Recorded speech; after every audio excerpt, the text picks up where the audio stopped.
live, but I'm also going to record this to the cloud if I can, so that I can have all the assets. I actually can. That's actually pretty awesome. Do you see Um, that, the Word yes, document now? yes. Keep in Okay. mind, we're Okay. live now. So if you stop sharing, I can share and start us out. And that way I can also, does that make sense? Yes. Yeah, here we go. And we're live already, so welcome everybody to Core Circle Live. You know, a little insight about why Core Circle Live exists. Um, Really, one of the culminations of the My Core process is to get on stage and to share your story. So this is really, I don't want to call it a graduation because it sounds like very, I don't know, formal, but it's the final test, let's call it that, or the final opportunity to really all the work that we've done into that, forming of your story is now kind of coming to culmination here. Everyone that's presented is either a guest that's invited for a topic or is a member of Core Circle or has done the My Core training. It's not really training. It's well, I don't even know how to describe it, but I'll just go straight into today. We have Linda Dooley, the raw journey designing transitions. I just talked about this a second ago. Core Circle is live. Core Circle Live is weekly co-creation jam, just like this, where we gather to reflect, share, and grow in real time. It's part Systm, part ritual. Systm means gossip for those of you tracking. Spanglish, there's a reason for this, and it's continuing to be so. And here's the flow for today. After the welcome, we're going to drop in. TJ Maxwell is going to give us an invocation. And then we're gonna, chat with Linda, and everyone can ask questions. Anyone can participate. I'm not hosting. We're all co-hosting. How about that? So unmute yourself and ask Linda questions. Ask her to clarify. Here's the drop in today, and I'll model it. Describe the transition that you're in right now. Where are you coming from? Where are you going? This is something that I've been really researching. Well, first of all, my name is José Caballer. My FIDO is obnoxious flaky. My location is Panama City. I am I'm gonna say I used to be a designer and now I'm a filmmaker. I'm a director and producer of films. Uh, I'm 52. I've been doing some research, and there's these major transitions we go through, one at the end of your 30s. But this particular one, well, there's at the end of your 20s is the first one, then your quarter life crisis, then your midlife crisis, and now at 52.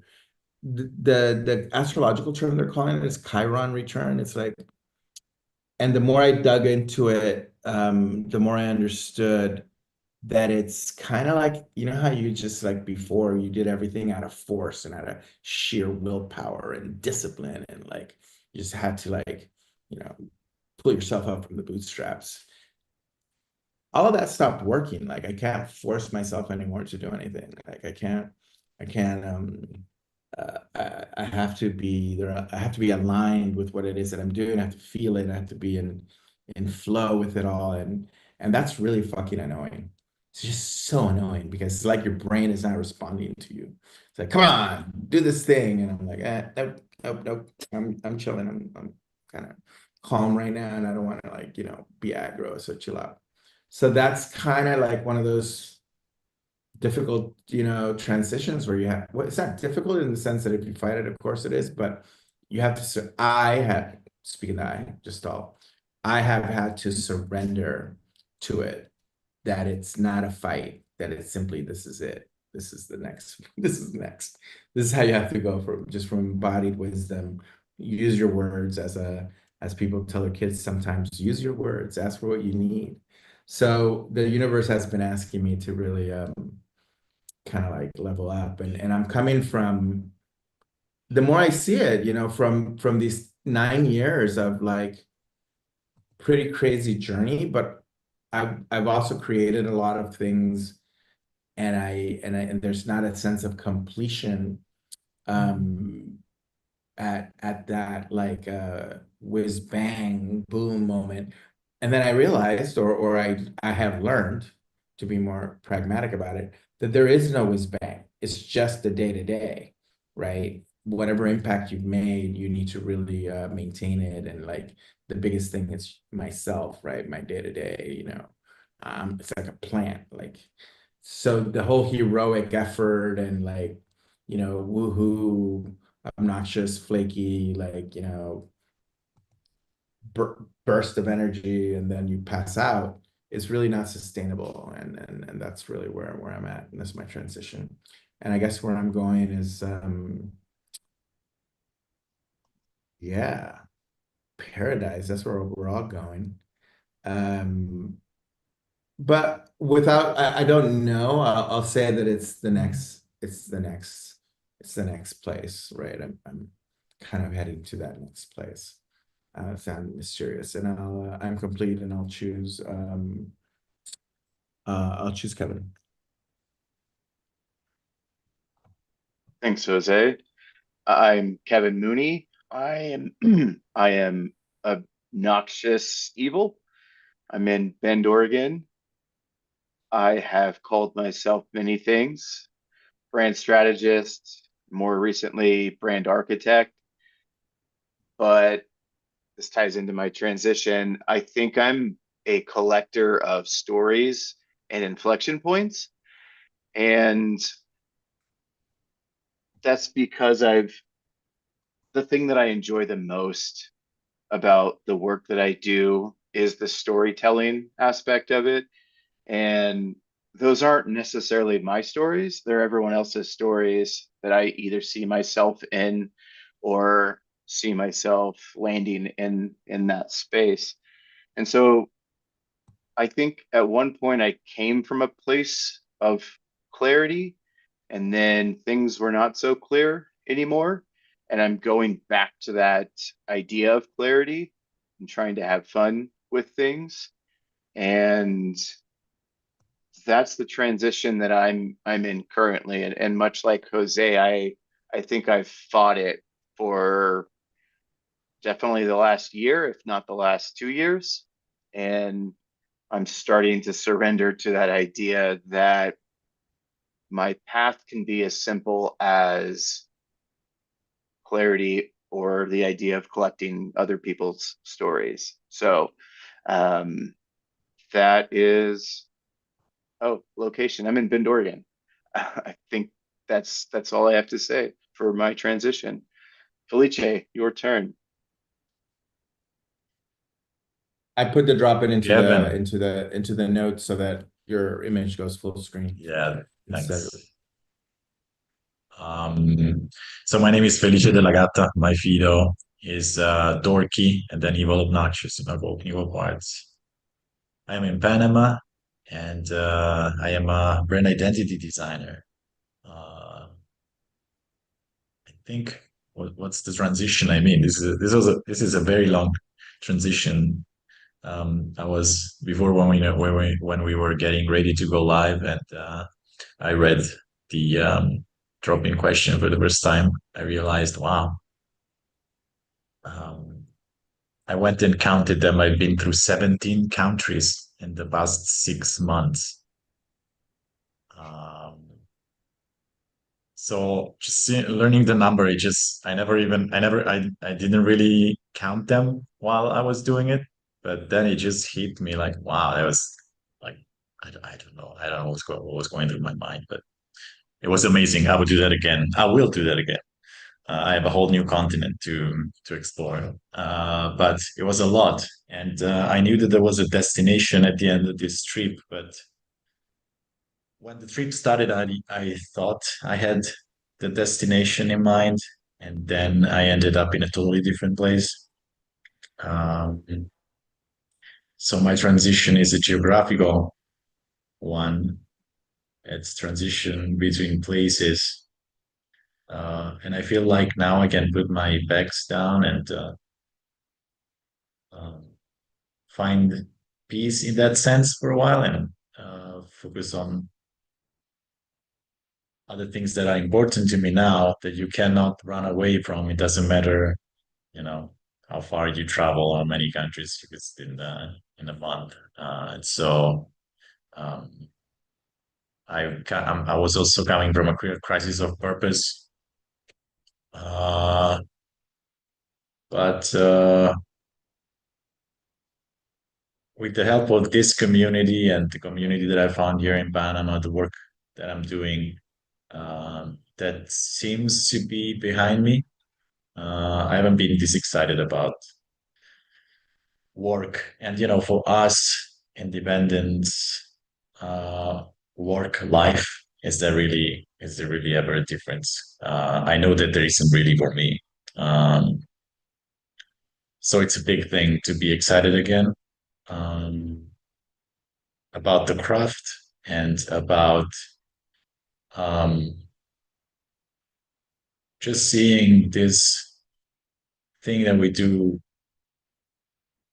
like really seeing the value that we can bring to, whether it's a company and whatever end or our co-creators come to us for, or that, opportunities bring our way. So yeah, time of big transitions. Where am I headed? I have no idea, but they say that it's all about the travel, the trip, right? So that is very much enjoyable. With that, I'm complete and a big TJ. Hey, thanks, Felice. I'm TJ. I'm from Edmonton, Alberta, Canada, Evil Obnoxious, and I'm a brand designer and digital community builder. Describe the transition that I'm going through right now. I don't know. Like I said earlier, I'm just in flux, man. I'm just like every day is like a flux day. So I guess like the transition that I am in right now is figuring out what my transition actually is that I'm transitioning into. So that would be a good start. So that's where I'm at right now. But I'm coming from a place of wanting to know more, what I want to know more for myself, what I want to do for my career in the future. And yeah, just like having a solid income stream when it comes to like my business, my brand, because I really don't want to be doing client work all the time. To me, it's amenable to me being shackled, and I have no time for creativity because I'm constantly doing client work on projects I really don't care about. And so yeah, like I want to start creating products for myself. I want to start actually utilizing social media that I've been yapping about I'm going to do for the past 5 years, but I never end up doing it because I always overwhelm myself. So yeah, like I just need to figure it out, dude. That's all I need to do. I just need to figure it out. I know that's with me, it's gonna take time. It's gonna take maybe a couple of Adderalls and sitting behind my computer and just figuring, like, just actually doing the work. But yeah, like I know for a fact that client work in the future is not going to be my future. It's not going to end all be all. Love some of the projects I'm working on. I love some of the clients I've worked with, but it was great learning opportunities. I love them all, but yeah, I know wherever the transition is taking me, I know for a fact that I'm not going to be doing client work for the foreseeable future. Whether that be a year from now, 5 years from now, or a decade from now, I just know that my end goal is to have, build my own island. I want my own island of stuff, of things, of creativity that I want to utilize and monetize and support myself with. That I'm gonna head off with my friend Linda from Plymouth, Massachusetts.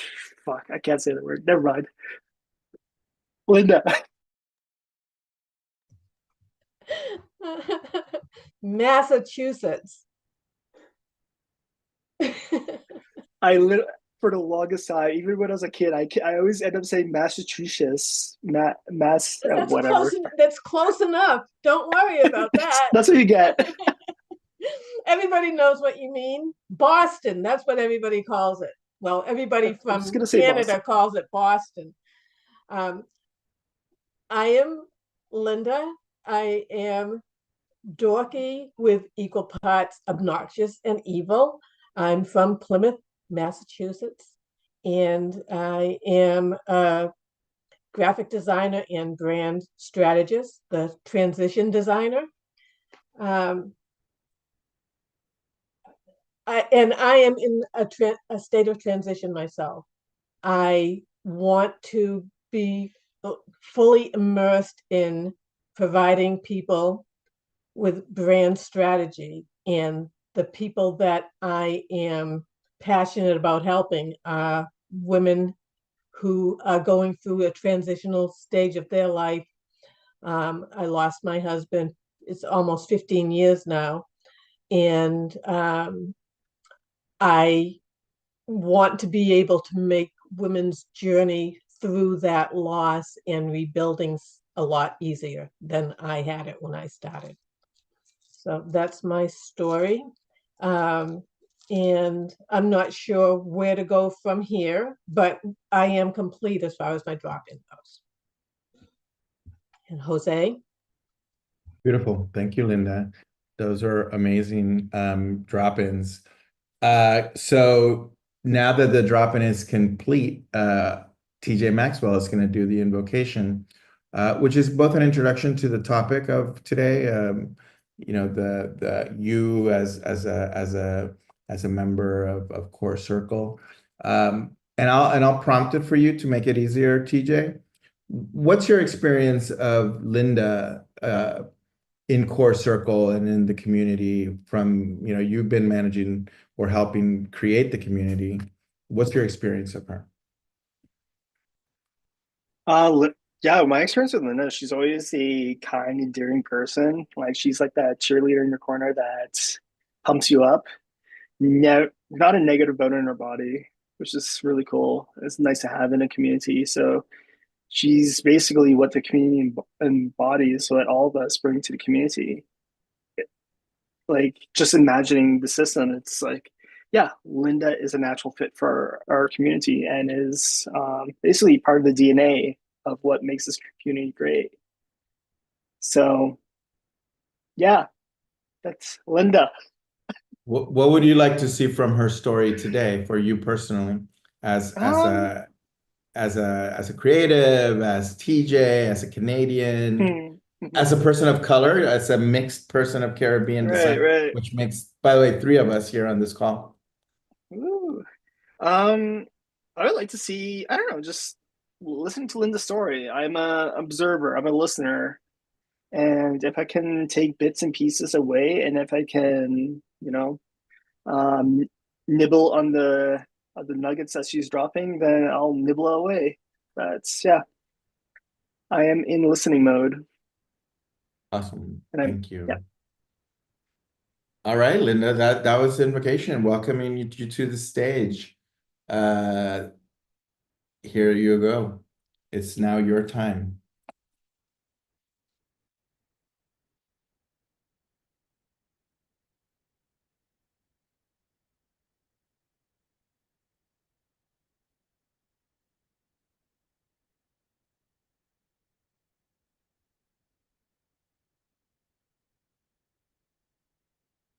Put it over here so that, great. Can everybody see the presentation?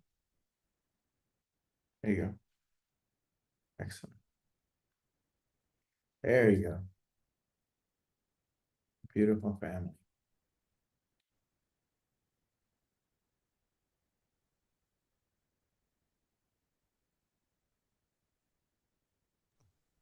All right, so I'm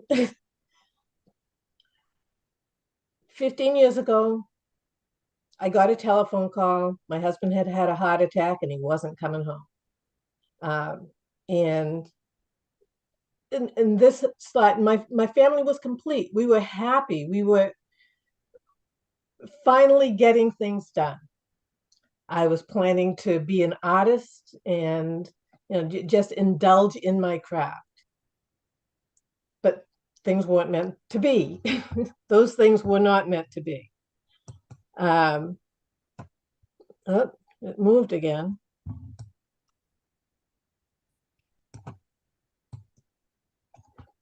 Although I had lost my husband, my kids lost their dad.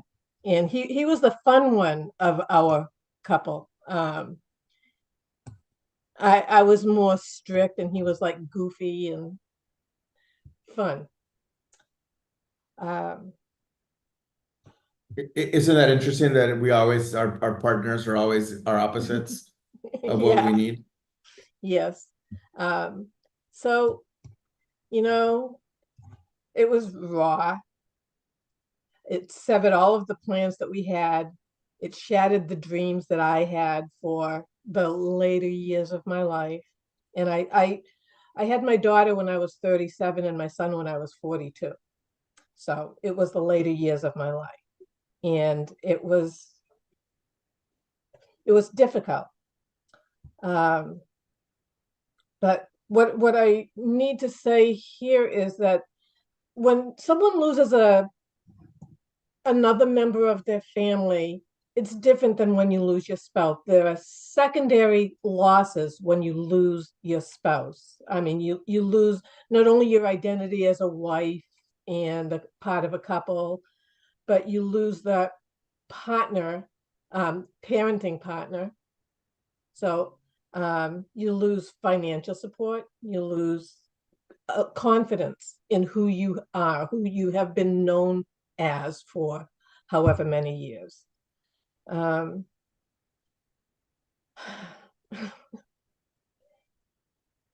Yeah, the future that we had envisioned was gone. Nothing was going to be the same. And every major decision that I had to make for myself, for my kids, for the house, for everything was all my responsibility, and it was tough. I mean, I had no idea how I was going to survive. I decided to start a business because I wanted to be there for my kids, to go to their school functions and to just let them know that they had a parent that was going to support them in whatever they did. But I didn't know how to run a business and raise two kids who were also grieving. So, I mean, that's a big dilemma. So what I did was I couldn't take on a regular job. I had to actually immerse myself in starting a new business. And I mean, put everything of me into that. And that's what I did. And this slide shows the company that I worked at that actually introduced me to the creative field, the Jim Did It Sign Company, and that was in Boston.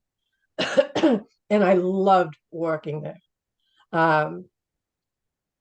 But the late 80s, they were downsizing and I lost my job.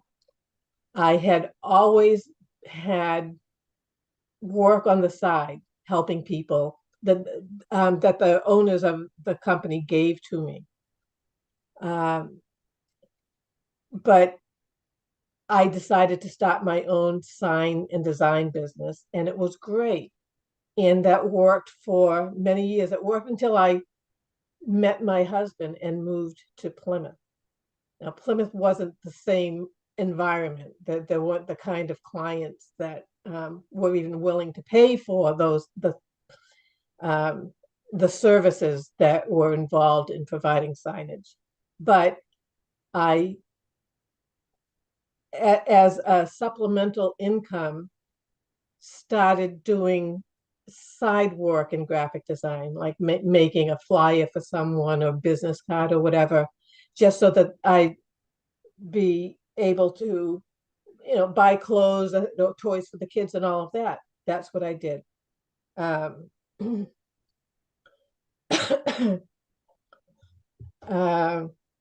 Yeah.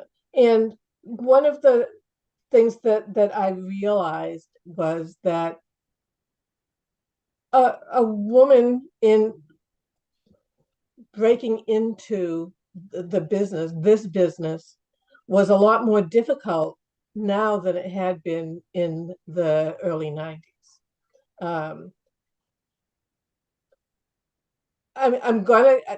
I know TJ already said that I'm not negative, but I have to be a little bit negative here. I met a lot of misogynistic people that they just didn't believe that a woman could take on these roles.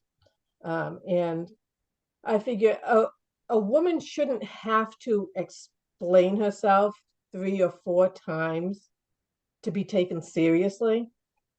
And I guess it's part of my Fido, but it's something that really annoyed me, and I wanted to figure out ways to overcome it. A lot of times when women aren't taken seriously, what they end up doing is questioning themselves, questioning their tactics, their education, their capabilities. And I was not in a position where I could do that. Oh, I didn't change slides. See, I'm talking to so much.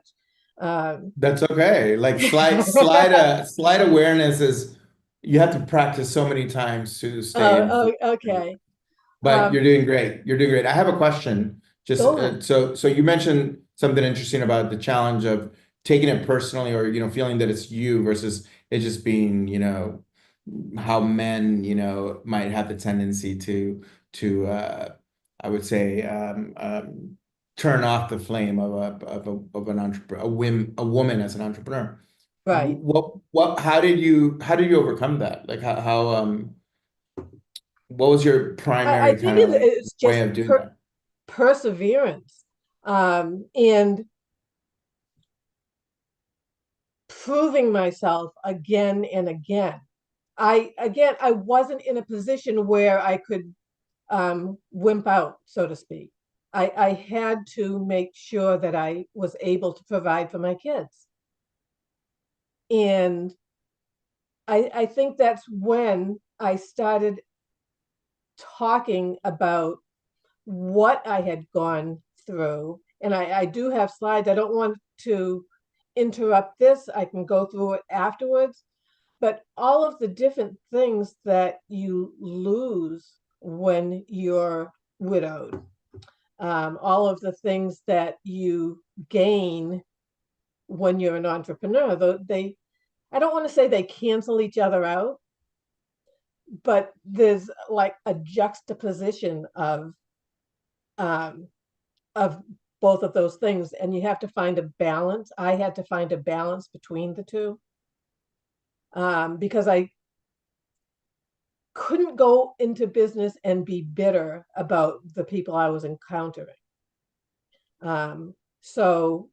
And I couldn't be bitter with my children. The whole purpose of what I did was so that I could support them, so that I could provide a vacation for them. And we did. We went on vacations every year. I made sure that we were able to do that, because that was something that my husband and I had done with them. We took them, we did we went to Hawaii, we went on a couple of cruises, we did a Southwestern tour of Disneyland. So I wanted to make sure that they had as fulfilling a childhood as I could possibly give them.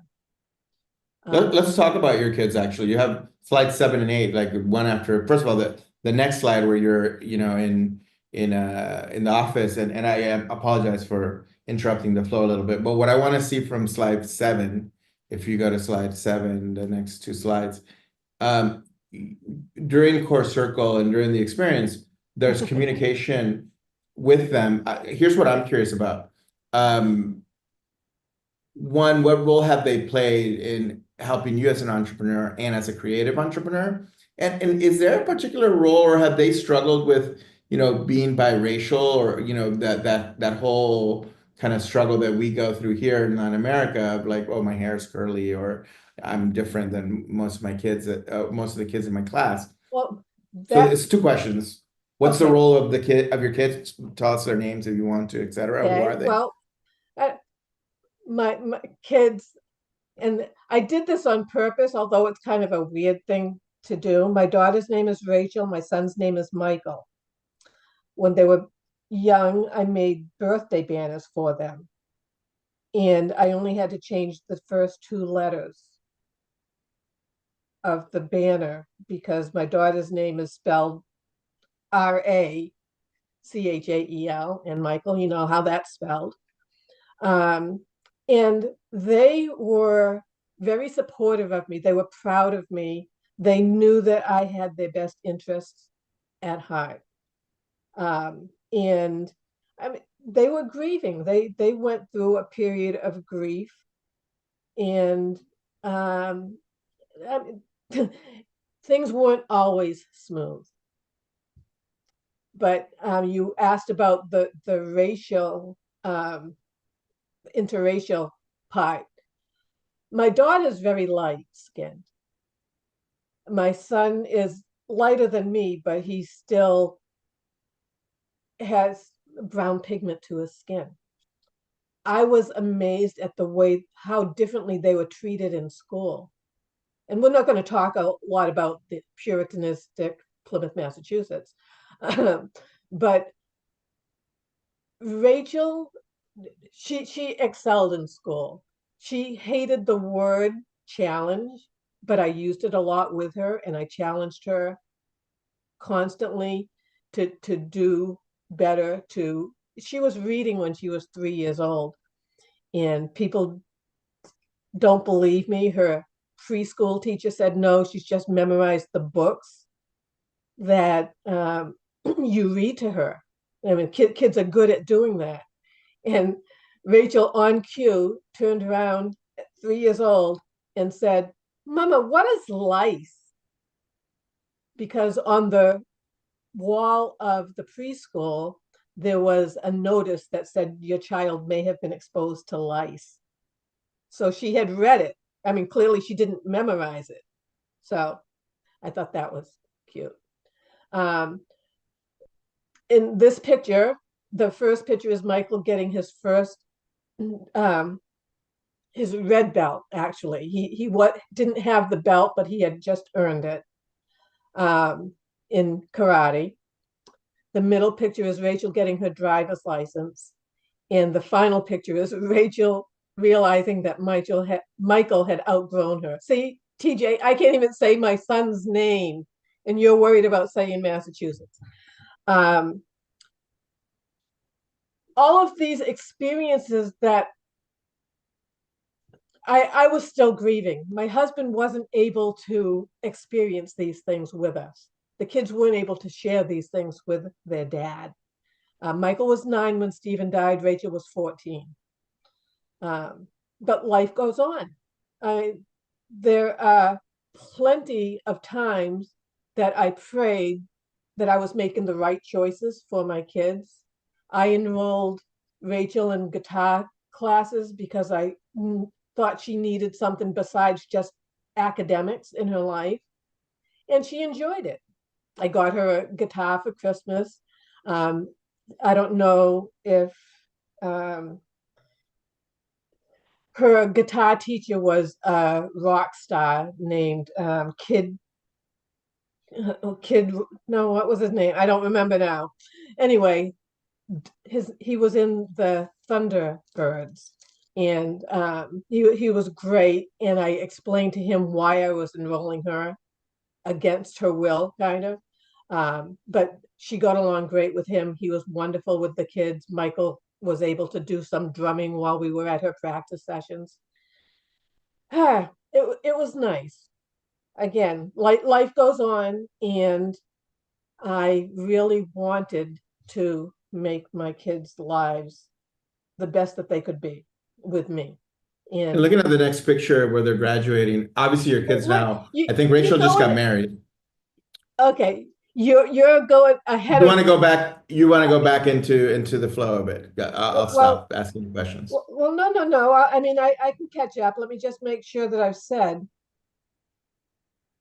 what I wanted to say next.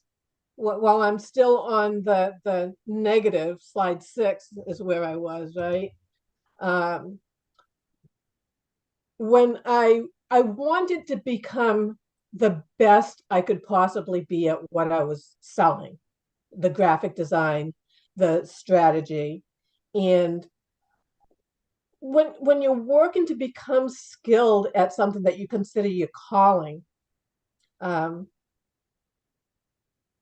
something that you believe really matters, the last thing that you need is ambiguity. And I took courses and classes and attended programs because I wanted to learn what I was doing at a high level. And a lot of times those courses, they didn't deliver what they promised. I'd come to the end of a course and say, okay, now what? And they'd say, oh, well, you have to take this course. And trust me, I got really frustrated at having to do that. And then I found the Systm. I had the Future, the Systm, and Core. And I immersed myself into that, and I have learned a lot. And I feel like I'm on the precipice of being able to do the things that I want to do. The group that I have chosen to help seems to be like a silent minority. Widowed women with children, I believe, are an invisible minority. And there are a lot of widows with children, children under 6, women under 50 that are raising their kids.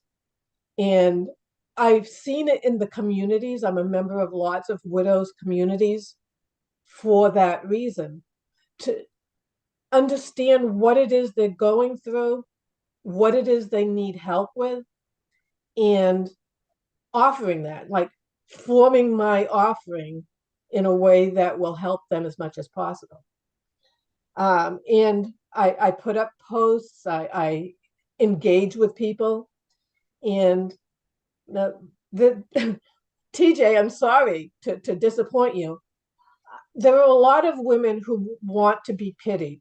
I'm not one of those. I want to be able to take care of myself. I always have from when I was a kid. And those are the women I'm looking for, the ones that are ready to do something to help themselves, to be a role model for their kids, because they only have one role model now. And it's not just women either. I have come into contact with some men that are widowed dads, which I think is even harder, because they don't have, I don't want to judge men. They No, go don't, ahead and judge him. I'm the son of a they don't have widowed father. the nurturing, they're not personified as the nurturing parent. And granted, I know that men can be. But Yeah, it's actually very hard for fathers. I think women are far more resilient and able to handle the ambiguity and the challenge of like, and I come from Latino Caribbean culture, so we are a matriarchal like culture, like the strong Black woman, quote unquote, which my grandmother really was a powerful manifestation of that. But anyway, not to criticize men, but yeah, my dad did his best, and I have to, when I think about it, I go like, you know what? I should give him props because ultimately he did the best he could, and my grandmother still took the kids away from him, but that's okay. um, Anyway, so you were saying basically that well, I think that the place I wanted to transition it was and I asked you, the role of your kids, but there's a picture of them graduating. There's, there's this whole, we can go there now. yeah, like I feel like they're an important part of the story in this kind of transition or in this next phase of your life. I wanted to figure out a way that is interwoven into how we learn about it. Because it's a great transition too into the next one, into your co-creators in a way or in one way or the other. I had started talking about the different ways that the two kids were treated in school. Right. And the first thing that I want to say is they are equally intelligent and they are equally motivated to succeed. But Michael's darker, you can see in these pictures. And I mean, and he's not dark, but but he's also male, so that's also another factor. When Michael was very argumentative in school, like not kindergarten, first, second, third grade, he made his teachers cry because they'd tell him that he needed to do something and he could explain to them why that wasn't really necessary. Like he didn't have to show his work because he knew what he was doing. Sounds like TJ. But I'm just going to give one example. I went to they were making apple cider and Michael was all excited about it. And when I got to the school, I'll have to give you a story about Stephen and Rachel after this, because that was funny, because that shows Stephen's personality. When I got to the school, Michael wasn't there. And Where was he? I found the teacher and I said, "Where's Michael?" "Oh, he refused to finish his homework, so he's inside doing that." And everybody here on YouTube, excuse me, I want you to go and get my son. I took off work to come and share this event with him, and I want him here now. That wasn't the only time that I was mama bear because he was treated unfairly. Yeah. Well, it's an actual thing. I mean, it statistically is shown that boys specifically, but of color, get treated differently by their teachers in school, and that forms a long-term message that they're either difficult or they're less than, or that, and I know this because I've done the research, but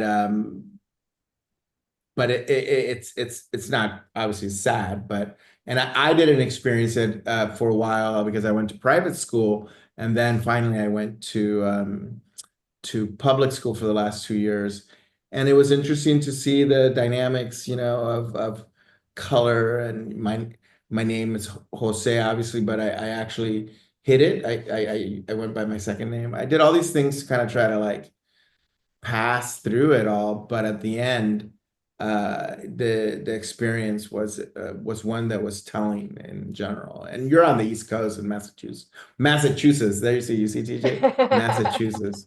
Tell me a little bit about the practice. I got to tell you the story about Stephen because okay, one of the things I loved about his personality. Okay. About your about your husband, or is this about Michael, your son? My husband. He Gotcha. went to the school. Rachel was, I'm going to say, probably in third grade. He walked into the school and Rachel was walking by. And she said, "Dad," and she came over to him and was like, "Oh, come on, we got to go." And the secretary came out of the office and said, "I'm sorry, you have to sign her out." And he said, "Why?" "Oh, because we have to make sure that you are actually her parent." And he said, "She just called me dad." And he looked at her, he grabbed Rachel's hand, and he walked out. And yeah, I love that. Wow, yeah, that's a good one. But that's the type of person he was. I'm not going to go into many stories because clearly I have 15 years of stories. But that was his personality. But I want to hear about your co-creators, the practice, your new Well, practice. let me tell you more about Rachel, okay? Because Okay. we'll get to her too. Rachel, the first picture is her graduating high school in 2014. The second picture is her getting her master's degree in accounting in 2018. So, I mean, I don't know, doing the math, she completed her associate's, bachelor's, and master's in 4 years. And I mean, I'm very proud of her. Michael was asked by a professor to go to Springfield Polytechnical School. And because of his horrible experience with school, he decided not to. So, because he didn't want to deal with teachers, he was, I made it through high school, I'm done. Anyway, so co-creators, who I serve. So you're sorry On. to put a bow on that. So your daughter's an accountant. Your son ended up skipping anything after high school, and now he works. I think you've talked about what he does now. Michael is a creator. He is an awesome artist. He's a better artist than I am. He creates characters, like anime type characters, and he draws existing characters for a community called Death Battle. And he does album covers for the people that are involved in it. I should have put a picture of him. I will before I'm done. He dressed up like Luffy from One Piece for Halloween, and You he mentioned looks, that, yeah, that's hilarious. yeah. But I didn't He put looks one of like those into. he looks like Luffy, especially the casting that they did on Netflix. It's amazing. But he is very talented. He has an aversion to school, and I've tried to convince him that getting a degree was something that was worthwhile. He disagrees. He's idealistic. He loves what he does. He's good at it, and he's happy with that. And I can't push him. He's a 24-year-old man now. So, yeah. So, what I noticed about my co-creators through the core program is how closely they resemble the women that I have in the upcoming slides. So although I feel as though I haven't served my client base as well as I want to, I have, and I've enjoyed every minute of it. Yeah, I'm not going to go through all of the co-creators, and I can't see because I'm half blind. What I'm going to do. There is a very direct correlation, like between them. I can see it. You know, the Elaine looks actually even like the next person. And to be clear, that's coincidental because we weren't actually looking at those case studies while we were creating these. Right. So yeah, an ambitious entrepreneur. I mean, this is everybody here has been through core. So the past you, the foundational, the what's next, and then the future, the near future. I'm going to go to here because this is the woman that came to me for help was she was depressed and worried because her son was enlisted, I believe it was Afghanistan. And she started taking meditative walks along the Plymouth waterfront. which is near where she lives, to calm herself. And what she did was she developed these steps, the gratitude. She'd stop at one point and think about what she was grateful for, and then what she needed to let go of, release, what she needed to accept that she couldn't change, like the serenity prayer, what her challenges were, and then what she wanted to embrace, what she wanted to bring into herself. And she was excited, really excited to find out that when she shared this story with other people, they wanted to be a part of it. And she developed this grace trail. And it is a physical place in Plymouth. It was only a physical place in Plymouth. But what Anne did was she expanded it. I should have brought the rocks up too. She painted rocks with each of the letters of the grace trail on them, and painted bigger rocks on the trail itself.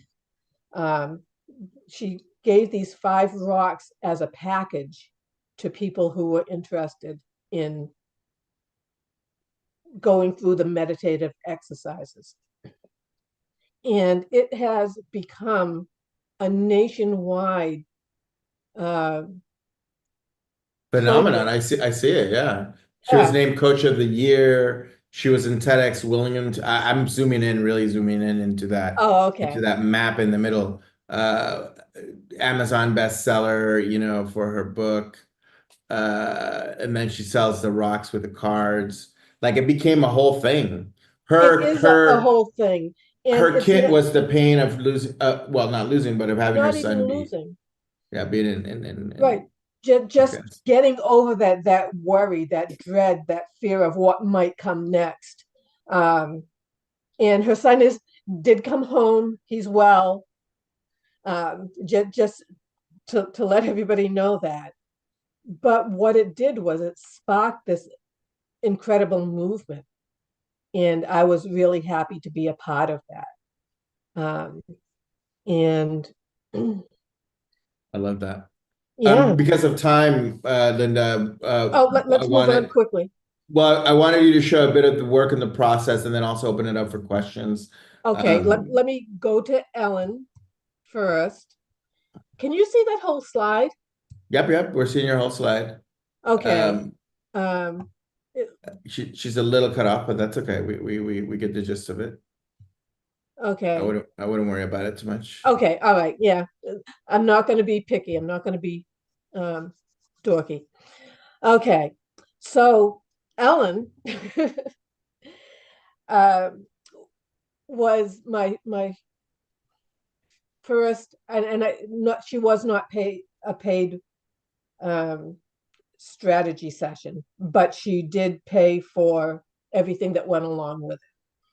And her goal was to become a full-time, fully engaged real estate agent who made her clients' real estate experience as smooth and stress-free as possible. And her personally, what she wanted to do was be able to put money away for her retirement so that she and her husband would be able to live an abundant lifestyle. And we went through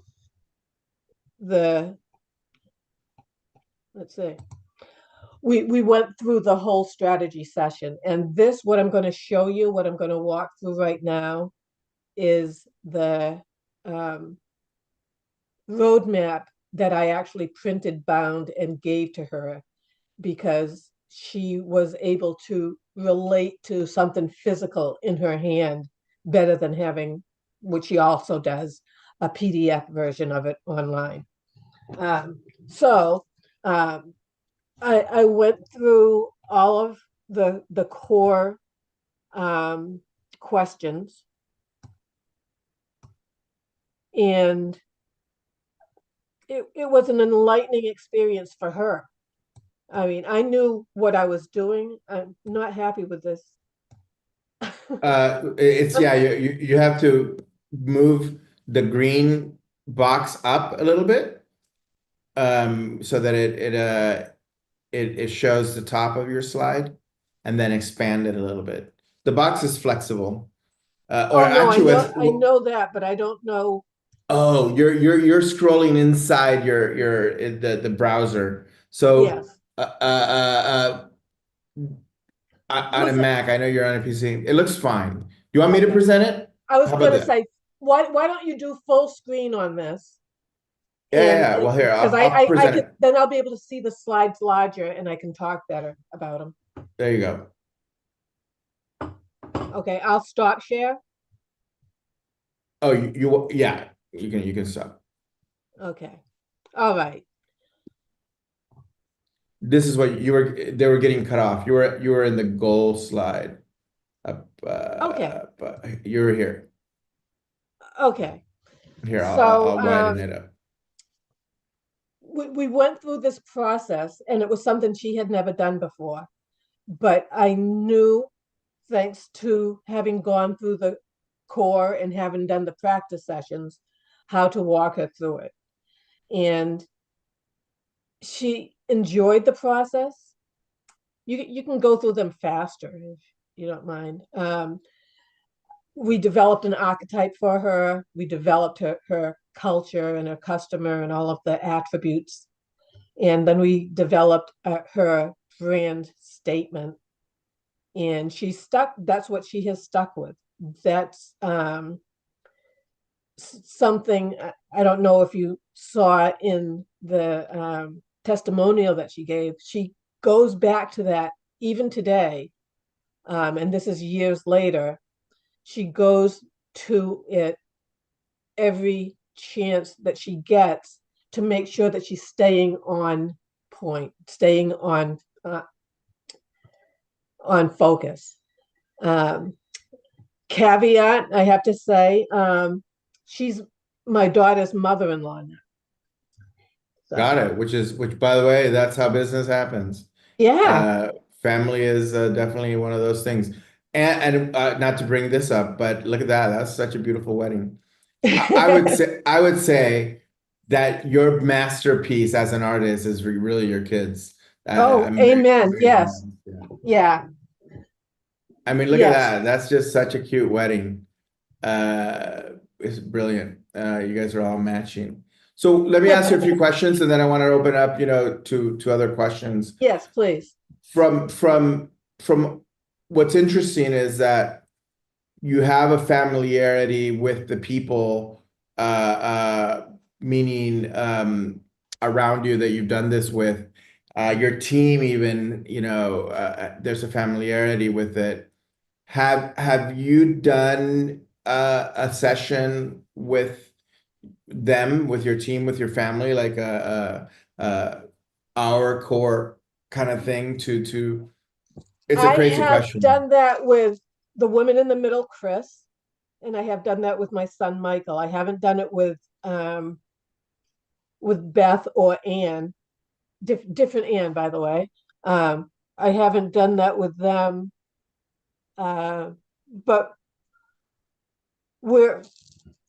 we've had conversations about what they want to get out of the work, and I tried to relay that in the little descriptions. With the circle that we have here today, I'm asking this question for all of us. What are questions that we might want to ask Linda? I can start a little bit. I actually love the fact that you did how you did the customer journeys for her in terms of the real estate process, right? Selling a house or listing a house, etc. And that she goes back to and refers to it. Have you done that part of it for yourself in the current practice? Oh, yes. Heading? Meaning Yes. like the user journey. Yes. What insights have you gotten from the user journeys for your current? Well, the way that people come to know about me are through me talking, through me sharing at different functions, in different business groups. And as I had said a little earlier, the women aren't as forthcoming as I had expected them to be, with telling their story. But in the groups that I'm part of, what I hear a lot is women trying to figure how to start their businesses, how to start a business that can support their children. And a lot of them are into the craft businesses, crafty things like candle making and soaps and things like that. The women that I've come into contact with, but they're the women that I'm hoping to help are women that want to expand their business beyond craft fairs. They already So have a business going, they already have the motion. So I actually want to flip it then. Would you be open for us just to, as we land, to kind of have a brainstorm of and question and answer on how to push, as we're sharing here, and you're going to share this video with your community, what are the things that we feel collectively answer those questions? You know, how does a woman entrepreneur, an entrepreneur who has been doing something, let's say in the craft space, and now would like to take it to the next level, what would be our thoughts, starting with you, Linda, of what would help them grow their business? Aside from the process, like really the outcomes, the things that we feel that have worked in the past, Kevin, and your experience, and Felice. But starting with you, Linda, what do you think this thing they need most? I think that they need exposure. I think that they need a plan to get their product or their product idea in front of their clients. I think the first thing that they need to do is figure out who it is that they want to sell it to. And then what is different about their, I know That's a very simple one, but it's actually right. it's the thing that people miss most often. Like, do Right. you know who you're selling to and why they're buying? Right. What makes what you're selling different than what the guy next door is selling? And a lot of that comes back down to story and telling the story and your reason for being in this business and your reason for wanting to make money. It's not a greed thing. It's a necessity thing. It's a growth thing. And I'm going to go back to my kids. One of my main motivators was being a good role model for these kids. You know, giving them as much as I could, because they didn't have their dad. And Yeah. he was a big personality. Let me just put it that way. A bigger personality than I am. And I believe that other women are in the same situation, that have the same motivation. Those are the women that I want to reach out to. And it's you have to go through the process to know all of the specific answers. But knowing who it is they're selling to, knowing why they're selling it, and what it is that those people need, or why they need what it is specifically that you're selling. And those are the things that I want to be able to walk these women. And I don't want to say just women, and I'm not trying to constrict who I'm selling to. I have a passion for women who have gone through it, and knowing all of the setbacks and the hurdles that I had to overcome. I want to smooth those for other people that are going through this. And I believe that I have the experience and the determination to be able to do that. So that's me.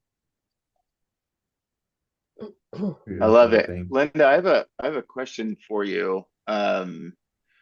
What what belief about yourself changed the most during these two major transitions that you had, right? Losing your husband and then going from designer to strategist. What about yourself changed the most through that period?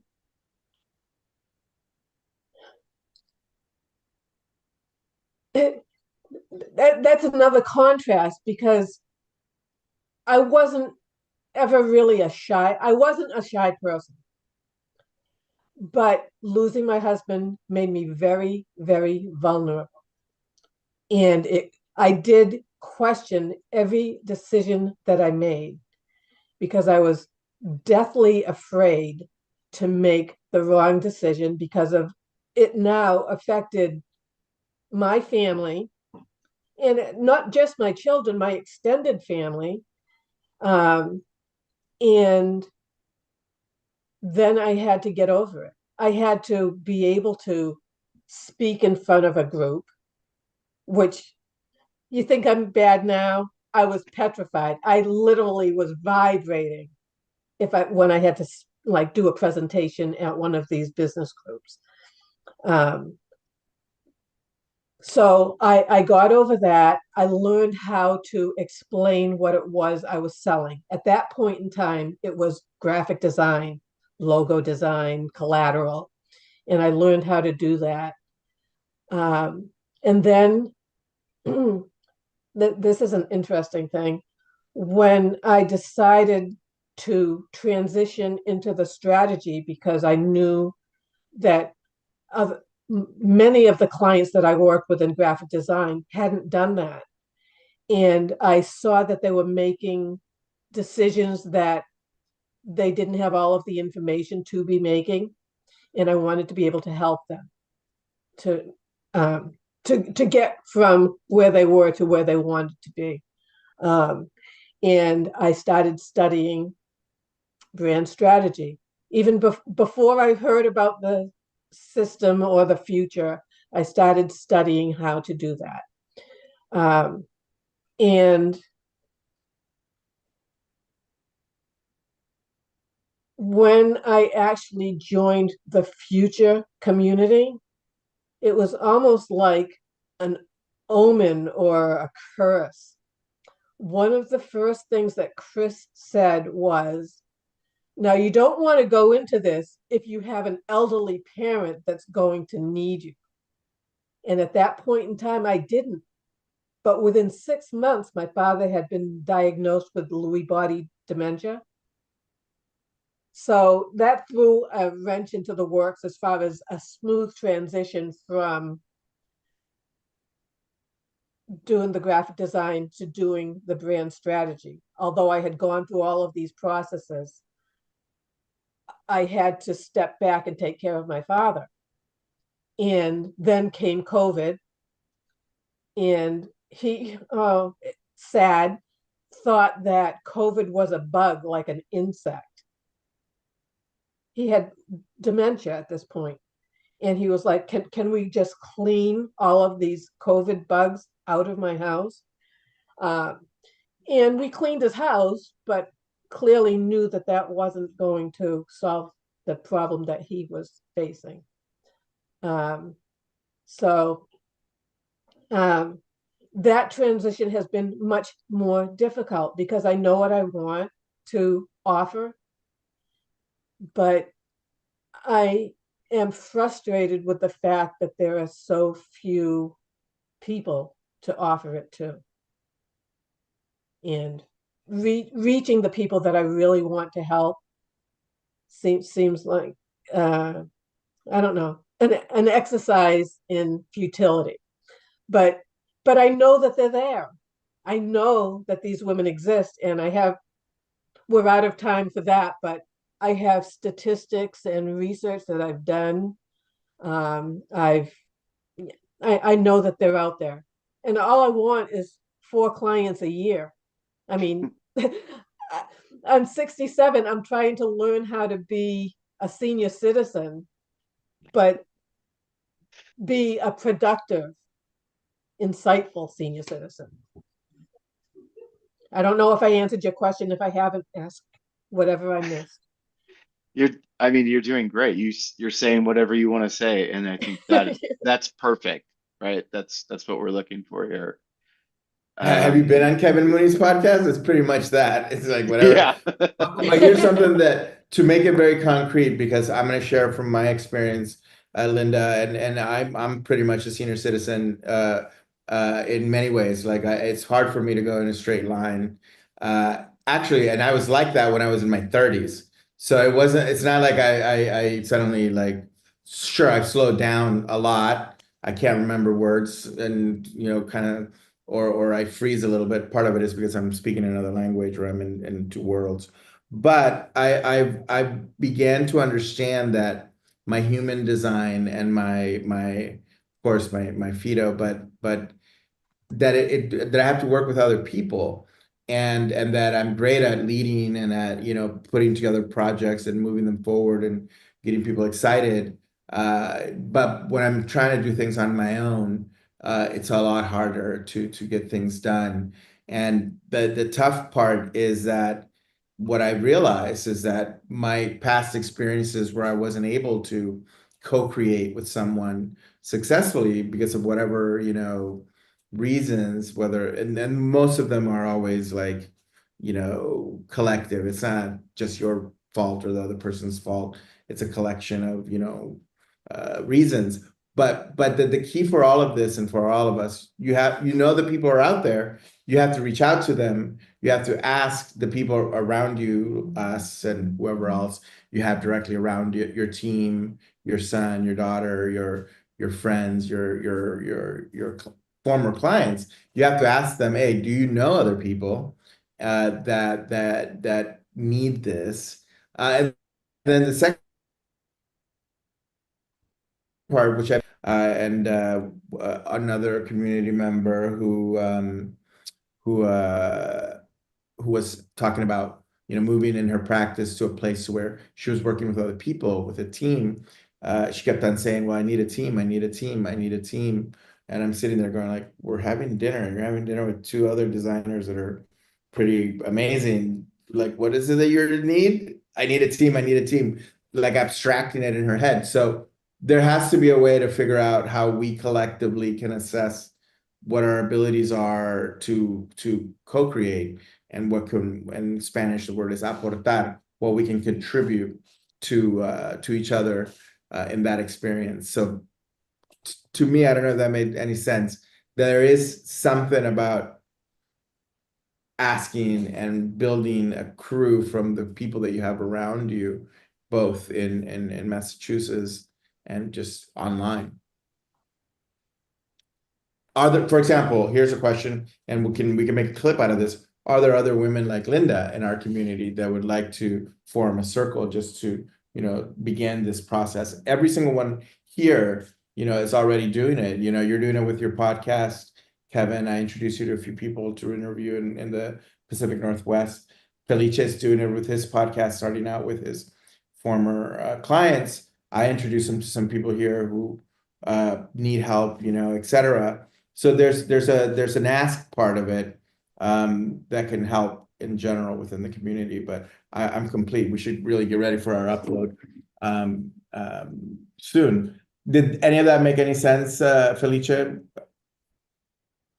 What would you ask Linda? What would you let me bring up the well, here, let's make it easier. Let's actually crop in the upload. I'll go last, or I'll let Lynn. Yeah, I'll go last.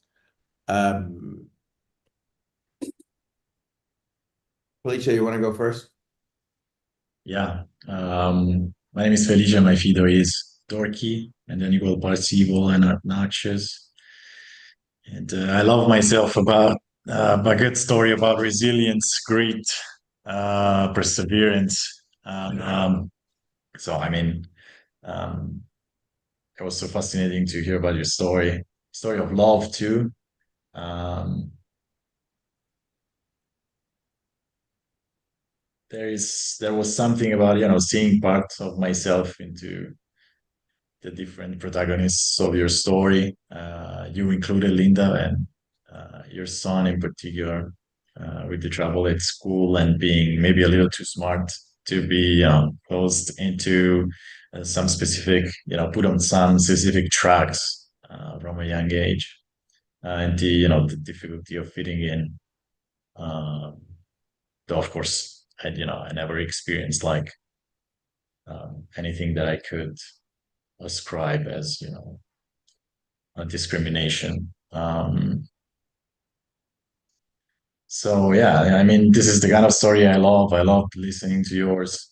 Um, it took.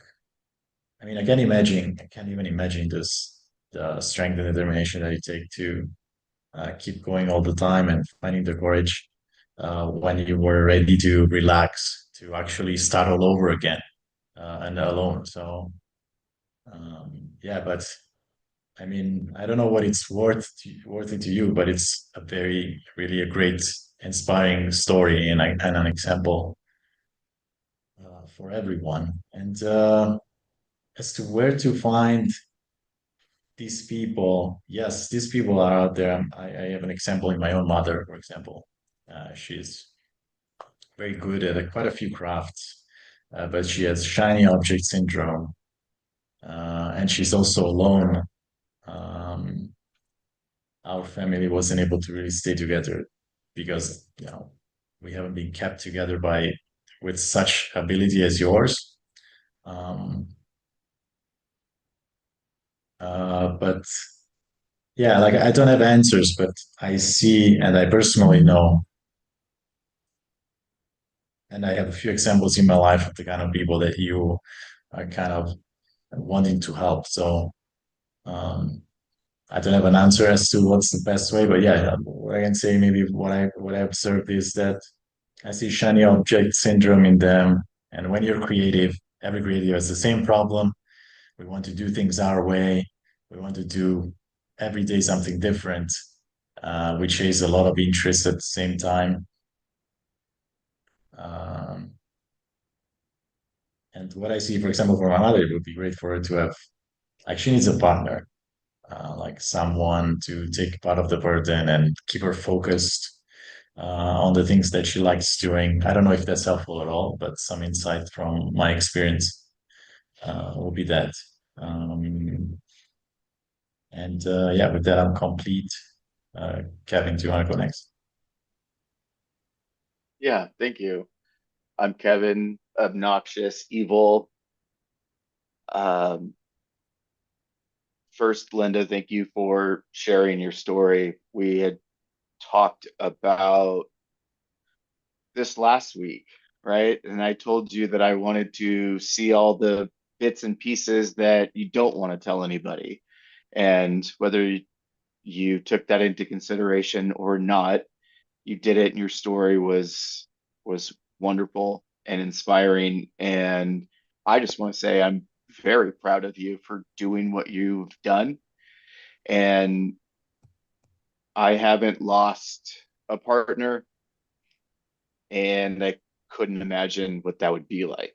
So that's, yeah, that was a moment where I put myself in your shoes. Just hearing that the first 3 seconds of this presentation, that you had lost somebody, you got this call and they were never coming back. Like, that hit me hard. Just wondering, how would I move forward if I were in those shoes? So um, I just wanted to share that I saw myself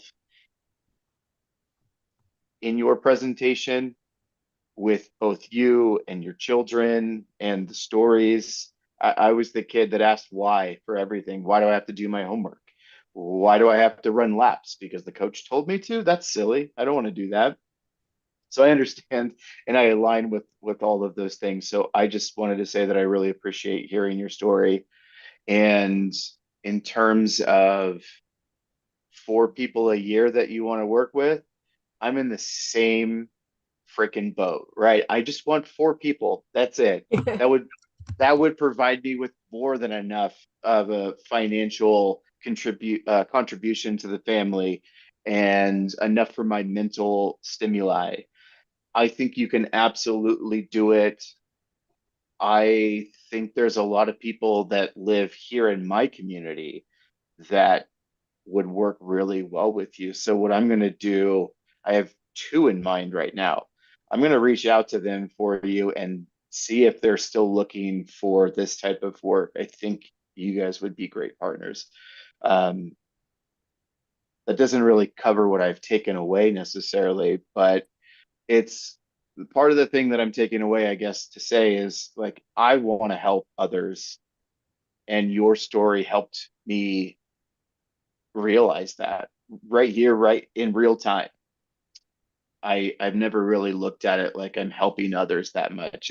It's more of the love of the craft and the storytelling that has been my driving force. But hearing yours, it is more about helping others, regardless of race and creed and sexual orientation. It doesn't really matter. It's just we can be a little bit more helpful, I think. So that's all I have to say. Thank Oh, you so thank much, you. Kevin. So Linda, you're next. I'll go Okay. last. Okay, I'm Linda. I am dorky with equal parts obnoxious and evil. And I started out saying that it was emotional to prepare the presentation that I did. And one thing that I realized is that it'll be 15 years in March since Stephen died. But there's a point in time where the people around you, that support system that you have, that friend circle that you have, they get tired of hearing. They're like, yeah, okay, so get over it. They don't realize that there's no getting over losing someone like that. And I had mentioned earlier the taking courses, doing things that didn't pan out, didn't pay off until I found the system and went through core. And that is the reason my motivation, my commitment to building a process that has a clear conclusion. It's like, okay, you've done all of the things that you need to do, fly, and it's something that I want women to know, I want people to know, my clients to know, that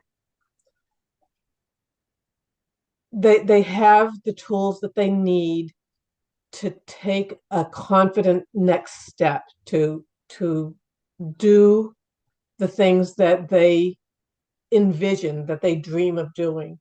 And I believe that using these methods that we'll be able to. I mean, Kevin, last week you were talking about the medical practice that you worked with. You brought them to a point where they knew that they were able to accomplish their dream. And you were instrumental in helping make that happen for them. And that's what I want to be able to do for each and every person. And yes, 4 people a year would be thrilling for me to be able to help. And I mean, and I could take on more. I like being up until 2:30 a.m. I really do. I like being overextended, I guess is the word. I enjoy it when I have to think about how much sleep I can fit in. And that's always been me, you know. So yeah, with that, I am complete. I hope that what I've shared today has been cohesive and encouraging and inspirational to more people than just the people that we see here. I saw in the notes. Go on. It will be guaranteed. So my upload is a secret. Oh no. That you all know, that it's really about showing up and doing it again and again and again and again and again. And people often ask, uh, how do you do this? How do you gain the confidence and my experience has been that it's been about doing it over and over and over and over again. And what gives me joy or what fills me is then, you know, it's not the word pushing, since I was talking about this kind of transition that I'm in. It's basically providing the platform for our community to basically take those jumps. And today, Linda, you've taken that jump, you've shared your story. And I'm like you, I'm very similar. I lost someone early on in my life, and a lot of times my story would start with that. And it's okay, whether it goes away or not at some point because you no longer identify that's your story. Our job is to rewrite our stories, right? Over and over and over again. Every 10 years, you have to rewrite your story because things change. So I'm excited for this next chapter of your story, and that the transition designer that you are, it is helping and will continue to help, because the reality happens when it's happening. And it's not about fooling yourself or lying to yourself into it becoming. It's actually taking the steps needed for it to become. So we have our co-creator profiles, customer profiles, whatever we want to call them. We know the need. You ask, hey, does somebody have this need? And you wait for the response. You ask friends, hey, do you know somebody who has that need?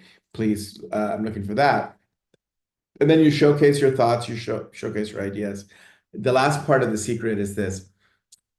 As a obnoxious flaky, one of my biggest fears is this issue of completion. Like, where do things end? What can I go on a straight line to the results?